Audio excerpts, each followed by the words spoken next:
What is going on YouTube? Running Gun Sports back here with another video. Today we're doing our NFL edition of the news update. Tomorrow our action-packed college football news update video. So look forward to that. A lot of recruiting news this week.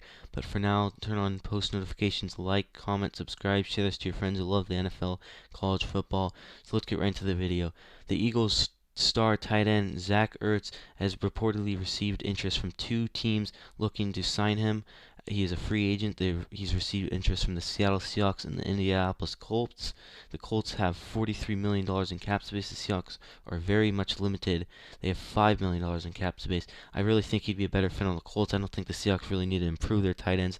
They have Jacob Hollister, Will Dissly, two average tight ends, not above average or anything, but they get the job done, and their defense is really the struggling part of that football team. So I think that the Seahawks would be really wasting money if they went out to get Zach Ertz. Zach Ertz in 2020 had 36 receptions, 335 yards, and a touchdown. He was injured throughout the year. He only played 12 games. He missed 5 games. So we'll see if he does go to the Colts. I think it'd be a pretty good fit, considering the fact that Carson Wentz was just traded to the Indianapolis Colts this big. We're going to talk about that later in the video. Corey Davis has received interest from the Baltimore Ravens and the Las Vegas Raiders and the Green Bay Packers. Personally, I don't think the Raiders need him. They already have a pretty strong receiving core. I think that Baltimore Ravens would actually be a very good fit for him, with Lamar Jackson does not have many weapons. He does have Mark Andrews and Marquise Brown, but Marquise Brown very inconsistent. So I think Green Bay and Baltimore would be the two good fits. I like him at Baltimore than I do at Green Bay, but Aaron Rodgers with another star receiver weapon would be very dangerous. I can't even imagine Devontae Adams and Corey Davis in the backfield. Corey Davis is one of those guys that you don't really hear about much because he is in the shadow of Derrick Henry, clearly the MVP of that team, Offensive Player of the Year this year. Chris Carson is expected to return to Seattle, but is receiving interest from the Buffalo Bills. On the year, this year he had 140 rush attempts for 681 yards, 5 touchdowns. He played 12 games, missed 4 due to injury. The Bills are interested in him as him. I think personally he would be a decent fit with the Buffalo Bills. He's not a big, I don't think he's a guy that could be on a team that runs the ball majority of the time. Obviously he's on the Seattle Seahawks right now, and they pass the ball good amount of the time. He's not getting much carries right there. Devin Singletary, the Bills running back this year, 156 carries for 687 yards and 2 touchdowns. So I don't think either of those guys could really play for a team that rushes the ball and uses the run attack as their primary attack. So I think it would be a good fit. I don't think it would happen. Chris Carson, though, I don't think will be around in Seattle. He gets injured just way too much, and it's just a liability at this point. It's a waste of money. I really think the Seahawks should consider trying to trade him for something or possibly cutting him. The Bills are expected to cut 6 players this offseason to collect up to $33.7 million in cap space. Maybe go out and sign a running back. Devin Singletary, clearly right there from the stats, not getting it done. So we'll see what they do with that extra money. If they do cut 6 players, we'll talk about that more. If that does happen, I'd be not surprised at all. The Bills do need some more cap space to get some more weapons. I think really the defense is the struggling part. But really it's just the team is very stalled all around. I don't know what the problem is there. I don't think it's the coaching by any means. It's not Josh Allen. Josh Allen, very strong quarterback, top 5 in my opinion. We'll see what they do in this offseason, what they can do to make this team better, and possibly get to a Super Bowl next year. They're just obviously lost to the Chiefs in the Super Bowl, in the AFC Championship. The Chiefs went on to lose the Super Bowl to the Tampa Bay Buccaneers. The Packers released Christian Kirksey and Rick Wagner after reconstructing David Bakhtiari's deal to free up $8.3 million in cap space. Obviously, they'll have more than that from cutting those 2 players. The Packers, I think, might go after a star wide receiver and maybe some defensive backs. Clearly, they need it after the embarrassment of the game that they had versus the Buccaneers in the NFC Championship.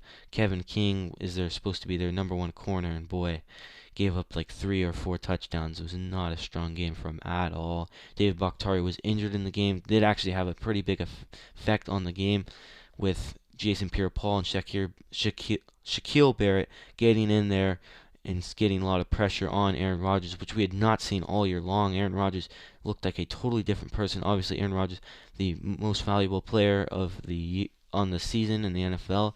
So congrats to him, but they got to protect him if he's going to be around for much longer, as he is getting quite old. I think he still has a few years left. Obviously, at the end of the game in the NFC Championship. He did say a lot of guys' futures are uncertain, including mine, so that did kind of raise some red flags, but I would be pretty surprised if he did not come back to Green Bay next year, and I think he will be around for a while.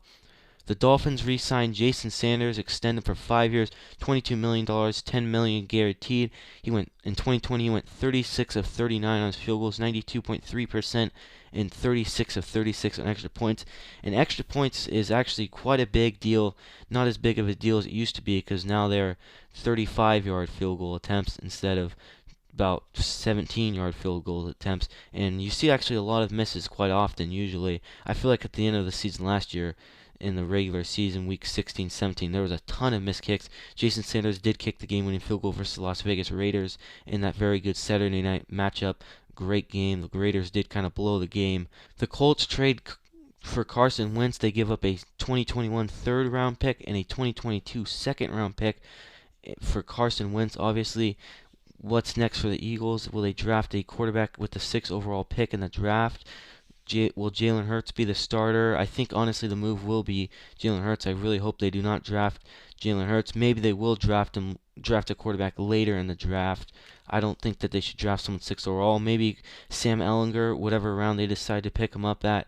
But not at all do I think they should be picking up a 6th overall pick as a quarterback. It's just not the move. Obviously, not very well at drafting from Carson Wentz. He did not turn out to do pretty well.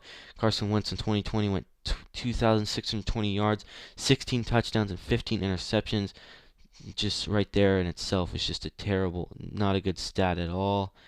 J.J. Watt is in the mix for a few teams to be signed by. The Steelers, Browns, and Titans. Personally, I think the best team for him would be the Tennessee Titans.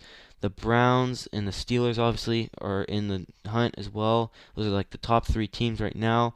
I would not be surprised to see him go to the Steelers, but I'd like to see him on the Tennessee Titans. The Steelers obviously have both J.J. Watt and Derek Watt, his 2 brothers. It would not surprise me at all if he retired there with his 2 brothers. The Panthers cut Trey Boston to free up $3 million in cap space, and they've released a few other players. We'll see what happens in this next coming weeks or so. There's a lot of talk about the Panthers trying to possibly trade for Deshaun Watson, which to me that would be a blockbuster trade. There's also talks of him being traded for McCaffrey, Watson and McCaffrey swap, which for me, if I was Christian McCaffrey, I would not be happy with that situation at all. The Texans do not have a first-round pick in the draft this year, so it's just a tough situation if McCaffrey does get traded there. Who knows who their quarterback will be? They could probably sign someone, possibly Cam Newton, who's a free agent this year. But if that trade happened, it'd be huge. Or if they do cut a few more players and trade for Deshaun Watson, I think that would be crazy. And a good team, Deshaun Watson and Christian McCaffrey, be 2 good young players together. ESPN Field Yates predicts that Sam Darnold will be the starter for the Bears in the 2021 season. On 2020, he went 2,200 yards, 9 touchdowns, and 11 interceptions. Obviously, the Jets, the 2nd worst team in the league, went 2-14 on the year, just a struggling year overall.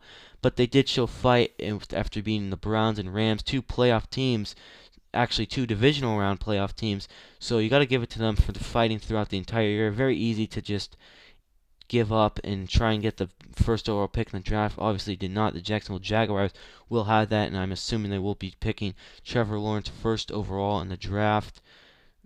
Matt Milano is a free agent. He's going to be testing it. The Broncos are showing interest in him. We'll see if he lands at the Broncos. I think that would be a good fit. Von Miller, his situation, no decision has been made yet.